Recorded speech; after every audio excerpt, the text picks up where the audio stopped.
গরম জ্বালাবাজি দুই তিনবার গোসল করে গিয়া ঠান্ডা গিয়ে ওই গরম জ্বালায় এখন গা আমাদের কিছু পরিণত হইতে গেলে গরম জ্বালায় এই বিদ্যুৎ যার ফলে আর বিদ্যুতের কোনো কারণ না পায় লাইট দিয়ে দিনের তো নজর নজর লাইতে ঘুম যাইতে মানুষ তো কষ্ট করবে আর গাড়ি ঘোড়া চালাইতে কষ্ট করবে ট্যাঙ্কের গুঞ্জুম গরম জ্বালায় কারণ নেই কারণ আইলে আওয়াজ জাগে।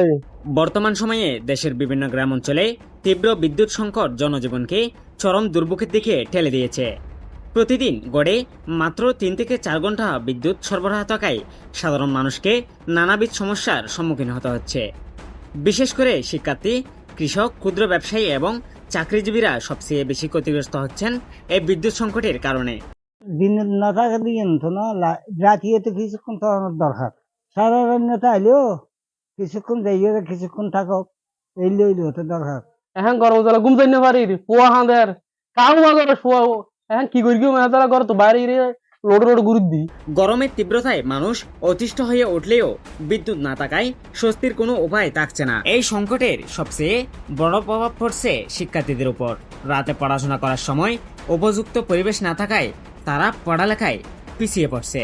অপরদিকে ক্ষুদ্র ব্যবসায়ীদেরও হতে হচ্ছে ক্ষতির সম্মুখীন, ফলে দৈনন্দিন জীবনেও তাদের আয়ে ধস নেমে এসেছে। এমন পরিস্থিতিতে স্থানীয়দের মধ্যে খুব বাড়ছে।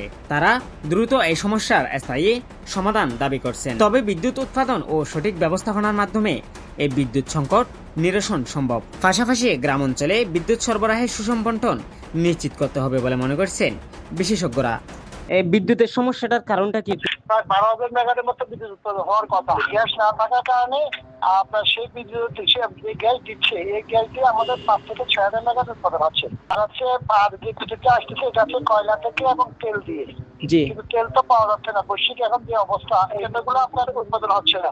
রংপুরে যে আবার কয়লা বিদ্যুৎ কেন্দ্র ওইটা বন্ধ হয়ে গেছে মেনটেন্যান্সের কারণে। কন্যামাতের দিকে আছে 600 মেগাওয়াট আসার কথা, এটা আসতেছে মাত্র 600 মেগাওয়াট কারণে। এইসব কারণে মানে বিভিন্ন কারণে আপনার প্রায় যেগুলো বিদ্যুৎ উৎপাদন ছিল তার মধ্যে প্রায় 3,000 মেগাওয়াট এখন উৎপাদন হচ্ছে না। এই কারণে এই লোডশেডটা আর কি।